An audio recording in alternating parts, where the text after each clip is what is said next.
Entre les lignes. Votre nouveau magazine de littérature sur la radio leader. Entre les lignes. Entre les lignes, c'est sur Atlantique FM.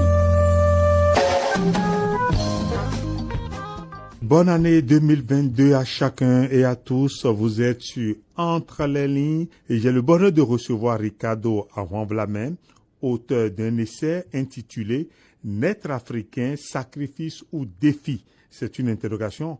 Monsieur Ricardo Avanvlamem, bonjour. Bonjour monsieur. Comment vous allez? Je vais très bien. Bonne année à vous. Merci beaucoup et pareil. Vous êtes auteur de cet ouvrage-là, un véritable joyau, Naître africain, sacrifice ou défi. Avant de parler du titre proprement dit, avant de parler de l'ouvrage lui-même, dites-nous déjà que comprendre par cette image-là que l'on retrouve sur la première de couverture, même des couleurs. Je sais que ici la couleur blanche domine.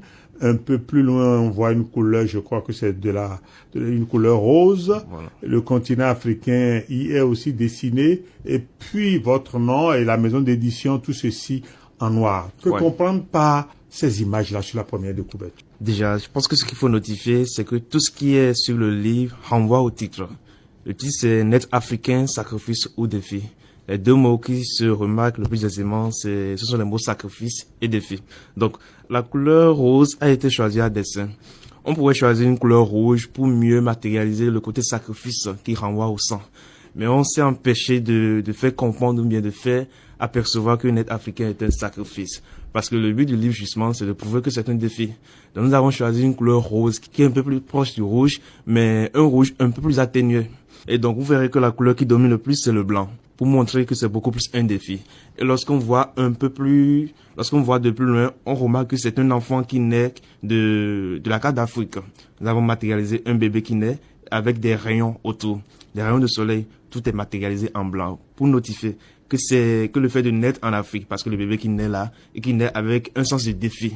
Il naît dans des conditions beaucoup moins aisées parce qu'il y a du rouge autour de lui. Et le rouge, ça renvoie à la flamme, ça renvoie au sang, à ce qui est sanglant et tout.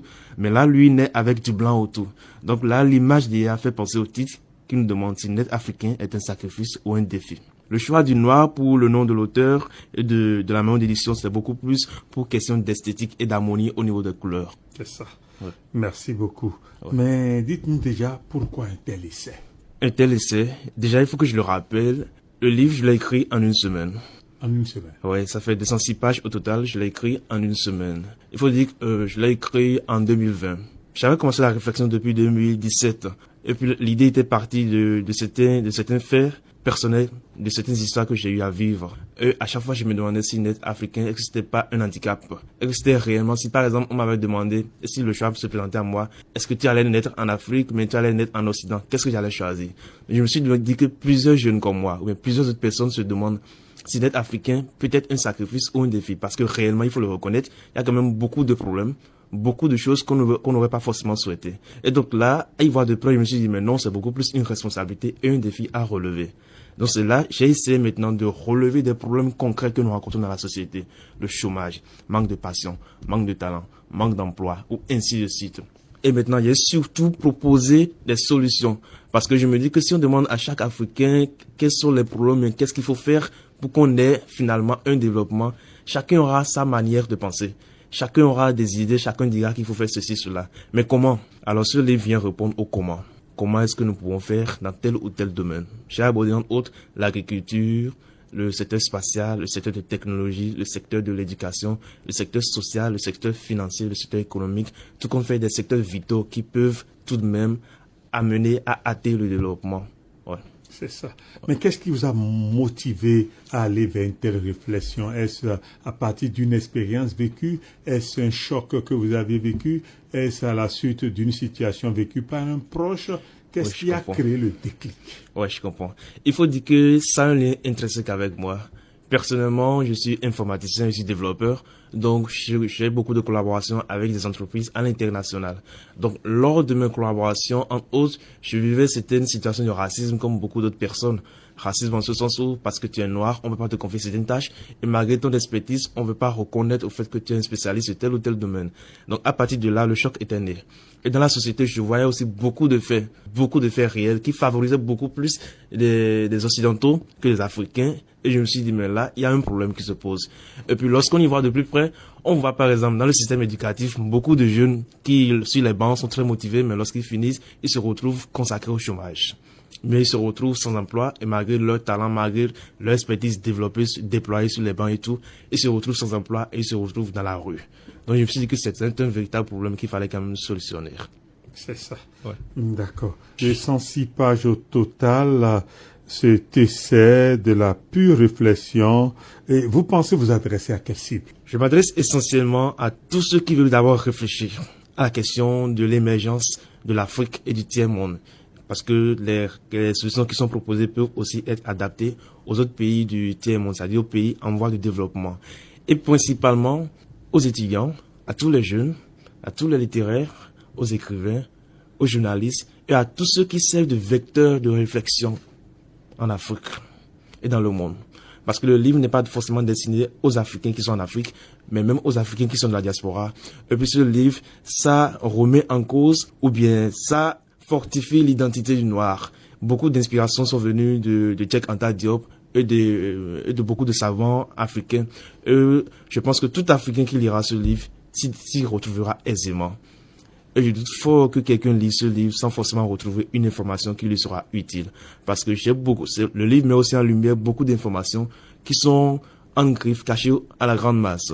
Beaucoup d'informations, par exemple, dans le secteur spatial, dans le secteur technologique, dans le secteur historique même, des vérités qui sont cachées à la grande masse. J'ai pris sur moi la responsabilité de les relever et de les révéler. C'est ça.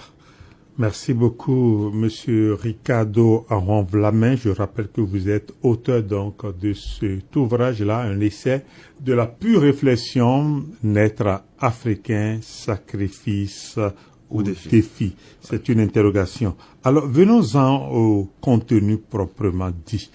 Et cette fois-ci, mais là, dans les détails, un peu 206 pages. De quoi est-il question? Si on vous demandait un résumé, une synthèse de l'ouvrage. Ouais. Ce que je dirais, c'est que j'ai d'abord commencé par clarifier les concepts clés de la question, c'est-à-dire le mot sacrifice ou défi, comment est-ce que je les entends. Et puis, j'ai essayé de répondre brièvement à la question d'être africain, sacrifice ou défi. Et j'ai surtout soulevé des problèmes que nous rencontrons au quotidien en Afrique. Donc, des problèmes de l'Africain et de l'Afrique. Et maintenant, la plus grande partie du livre propose des solutions. Parce que beaucoup d'autres personnes ont déjà réfléchi aux problèmes que nous rencontrons en Afrique. Maintenant, ce livre vient proposer maintenant des solutions à ces problèmes. Et des solutions surtout efficaces, idoines et viables. Parce que c'est trop facile pour nous de développer des solutions qui ne seront viables qu'en Occident, qui ne seront viables que dans d'autres pays autres que les nôtres. Donc ce livre, c'est beaucoup plus un livre contextualisé et actualisé. C'est ça. Ouais. Au nombre des solutions, qu'est-ce que vous proposez? Par exemple, au niveau du secteur éducatif, par exemple, ce que nous remarquons, c'est que c'est beaucoup plus un enseignement général qui est mis en vogue et qui est privilégié. Et concrètement, dans le secteur public, le jeune enfant, il commence le cours primaire, après, s'il réussit, il a son CEP, il continue ainsi de suite. Et moi, je pense que plusieurs problèmes se posent. Parce que déjà, à la base, le bébé, il est censé avoir certaines passions que les parents sont censés dénicher. Donc, je me dis que tout le système éducatif doit essentiellement tourner autour des passions et des talents d'un enfant. Et puis, à un moment donné, il faudra que le système cesse d'être purement généraliste et qu'au lieu que le jeune élève se retrouve partagé entre 16 matières et qui, par exemple, qui suivent le cours de mathématiques la première semaine et qui se retrouve à rendre, par exemple, ses cours dans un mois et tout, qui soit un peu contextualisé. Donc, dans ce livre, par exemple, j'ai démontré qu'il serait beaucoup plus aisé et qu'on aurait beaucoup plus de résultats fiables si nous avions un système mi-généraliste et mi-spécialiste. C'est-à-dire que généraliste à un moment donné pour que l'enfant ou bien pour que le suivi en formation sache quand même qu'il a quand même beaucoup de domaines qui peuvent intéresser, beaucoup de domaines de la vie et qu'à un moment donné, qu'il soit à même de choisir un domaine.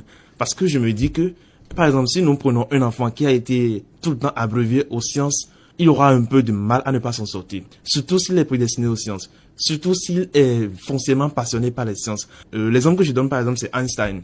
Par exemple, si Einstein était béninois, et je suis sûr que nous avons plein d'Einstein au Bénin et dans l'Afrique, ainsi de suite. Si Einstein, on l'avait forcé au fait à être littéraire, on l'aurait jamais connu. Il ne serait connu que de ses proches. Et peut-être même qu'il serait un bon à rien, un parfait bon à rien. Parce qu'il allait se torturer à donner le meilleur de lui-même dans un domaine qui n'est pas sien. Donc je me dis au fait que le secteur éducatif, par exemple, pourrait chercher à comprendre qu'est-ce qui peut aller à chaque sujet. Donc mettre en place des écosystèmes qui accompagnent les gens personnellement et qui puissent au fait les amener à déboucher sur des secteurs qui leur vont bien. Donc voilà un peu une solution que j'ai proposée. Et puis entre autres, il y a aussi promu certains secteurs comme le secteur spatial qui pour moi est l'un des secteurs vitaux. C'est un secteur très important lorsqu'on veut parler de développement pour moi, tout compte fait pour l'Afrique, parce que techniquement l'Afrique est quand même l'un de ces pôles-là du monde qui peut beaucoup plus jouir de l'espace, les satellites, ainsi de suite. J'ai aussi promu les nouvelles technologies, comment est-ce qu'il faut les insérer dans le système scolaire, la question du patrimoine africain, la culture, comment est-ce qu'il faut pérenniser la culture, comment est-ce qu'il faut toujours garder notre culture, la moderniser, ainsi de suite. Donc voilà de ces secteurs que j'ai abordé. J'ai abordé le chômage, la question de l'immigration, la question de la fuite des talents, parce que et puis ça poursuit la réflexion sur l'éducation. Parce que par exemple, quelqu'un qui finit son université, ici, finit peut-être dans une université littéraire, quelque chose du genre, déjà un truc qui ne le passionne pas forcément à la base.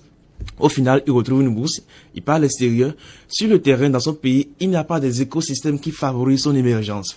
Il n'y a pas forcément des personnes ou bien des institutions morales qui l'accompagnent dans ses désirs ou bien dans ses passions, qui l'accompagnent à mieux fructifier ce qui s'est fait le plus. Par contre, dès qu'il voyage, il se retrouve dans un système très favorable. Il retrouve des mains partout, il retrouve des gens qui sont prêts à tout donner pour l'aider. Et donc là, il se sent beaucoup plus enclin à aider ceux-là et à mettre ses passions et ses talents au service du développement de ces pays. Et ça, nous l'avons remarqué par le passé et nous continuons de le remarquer. Je me suis dit que c'est quand même un problème. Et puis pour ça, par exemple, j'ai proposé certaines solutions clés, certaines solutions spécifiques qui pourraient quand même aider à renforcer en chacun le sens du défi du net africain. Faire comprendre à tous et à chacun que c'est beaucoup plus un défi et un sacrifice et que ce défi est d'abord personnel. Je conçois le développement d'abord comme une cause personnelle et je me dis que si tout le monde parvenait à penser son développement, le développement de tout un chacun de nous fera un développement global, un développement commun. Et j'imagine par exemple un pays où si 100 personnes, 40 personnes au moins commencent par réfléchir de la sorte, je me dis que ça aura quand même un impact sur les autres et qu'au fil du temps et des années, on pourrait quand même avoir un pays plus ou moins émergent. Si c'est un point de vue. Voilà un peu. D'accord. Visiblement, vous avez beaucoup mis l'accent sur l'éducation. Oui, l'éducation. L'éducation de la masse, l'éducation personnelle, et ainsi de suite. C'est ça. Mais en dehors de l'éducation, est-ce que vous avez abordé d'autres aspects de la vie active? Oui, de la vie active. Oui, j'ai abordé plusieurs autres aspects. Comme je vous l'ai dit, j'ai abordé la fuite des talents, qui pour moi est un problème principal. Parce que nous avons beaucoup de talents qui ne sont pas forcément exploités sur le terrain, mais qui sont exploités dans la diaspora, et puis qui ne sont pas exploités au profit de l'Afrique. Et puis, en autre aussi, j'ai abordé le côté social. Quels seraient les comportements qu'un citoyen devait adopter? Tout compte fait, un citoyen qui se dit que le fait d'être africain n'est pas forcément un sacrifice, mais un défi à relever. Quels pourraient être ces comportements dans la société? Et puis, le secteur technologique que j'ai essayé de promouvoir. J'ai prouvé qu'il faut penser l'Afrique comme une entreprise et là je m'adresse beaucoup plus aux institutions étatiques, ainsi de suite. J'ai parlé aussi de certaines activités culturelles comme la question de la dot. La question de la dot, j'ai essayé de réfléchir beaucoup plus scientifiquement dessus. La question des funérailles en Afrique, au Bénin. Beaucoup d'autres questions du genre. La question des personnes âgées qu'on laisse à elles-mêmes alors que, comme l'a dit Jean Pliard, c'est au bout de l'ancienne corde que l'on tisse la nouvelle. Et puis moi, j'ajouterais que même si cette nouvelle est désormais inutilisable, il faudra penser à la remplacer. Mais il est quand même important que nous prenions toujours soin de ces personnes âgées qui constituent tout de même des bibliothèques vivantes dans notre société. J'ai parlé de la femme africaine et j'ai montré que c'est un atout réel pour le développement et pour l'émergence sociale. J'ai parlé de l'adolescent africain et de son rôle dans la relève de ce défi de survie et de vie. J'ai parlé du phénomène des enfants soldats. La relève du défi de vie et de suivi parce que je me dis que les enfants soldats, c'est quand même un problème aussi assez récurrent en Afrique et c'est un problème à forcément résoudre. J'ai parlé des difficultés de l'enfant africain qui se retrouve dans des écosystèmes qui ne favorisent pas l'émergence de ses passions. Quelqu'un qui est passionné par les sciences, par exemple, on le force, on le torture dans des conditions littéraires. Ou bien, l'autre problème, c'est que, par exemple, nous avons des parents qui veulent que les enfants soient ce qu'ils devaient être. C'est-à-dire, par exemple, des parents qui veulent que les enfants soient médecins parce qu'eux, dans leur jeune âge, ils ont voulu être médecins. Des parents qui ne tiennent pas forcément compte des conditions de l'enfant, de ses passions et de ce que l'enfant veut faire. Donc, j'ai parlé de ces problèmes. J'ai aussi parlé de en griffe de l'Afrique et du monde. C'est-à-dire, j'ai été dans l'histoire, par le passé, et j'ai prouvé sur en quoi le monde ne pourrait pas se passer de l'Afrique. ce en quoi les Africains occupaient une place assez importante dans les diverses révolutions que nous avons eues. C'est ça. Voilà. D'accord. Vous avez touché presque à tout, hein? Oui, l'essentiel. Presque à tout, c'est L'essentiel. ça, c'est ça. L'essentiel. Au je crois finish, bien. qu'est-ce qu'on retient? L'être africain, sacrifice ou défi, est-ce qu'il faut être fier d'être africain? Il faut totalement assumer cette responsabilité ou alors c'est une sorte de malédiction? Ce qu'il faut retenir tout de suite, c'est que c'est un défi. Par contre, il faut reconnaître qu'il y a beaucoup de ces situations qui vont gangréner ou bien qui vont quand même pas faciliter les choses. Il faut en être conscient et savoir que c'est un défi à relever et une responsabilité. Merci. Nous allons aborder à présent l'avant-dernière ligne droite de cette émission, quelques citations clés, quelques extraits de cet ouvrage-là, ouvrage dont je rappelle le titre, Naître africain, sacrifice ou défi, c'est une interrogation de Ricardo Jean Senna Romblamin, jeune auteur qui a décidé donc de mener cette réflexion en 206 pages au total, un véritable joyau, un bijou littéraire. Alors, nous allons choisir pêle-mêle quelques citations, des citations certainement très intéressantes. Nous allons choisir quelques extraits de cet ouvrage-là, un peu pour donner cette envie-là aux lecteurs potentiels, aux auditeurs à l'écoute en ce moment, lecteurs potentiels donc de ce essai, Naître africain, sacrifice ou défi. Oui, allez-y. Ricardo Jean Senna avant Vlamin. Je rappelle que vous êtes avant tout un développeur, référenceur web passionné de philosophie et de psychologie sociale. Et il faut le dire, vous êtes, si vous voulez, pour faire court, mesdames et messieurs, un informaticien, un véritable passionné de l'informatique, étudiant en psychologie. Mais de par vos expériences personnelles, vous avez décidé donc d'accoucher de cette réflexion-là, et réflexion donc en 206 pages, un essai de poche préfacé par Paul Christian Kitty et la postface est de Hermas Ayi d'ailleurs. Franchement, merci pour ce bijou-là littéraire. Monsieur Ricardo Romblamin, nous allons donc choisir quelques extraits comme ça pris au hasard. Ok, donc comme première citation, je peux retrouver ceci qui dit « L'Afrique a assez souffert, c'est un fait. Mais qu'est-ce qui est concrètement fait pour améliorer cet état de choses ?» Et je pense que c'est une question importante qui devrait préoccuper notre génération.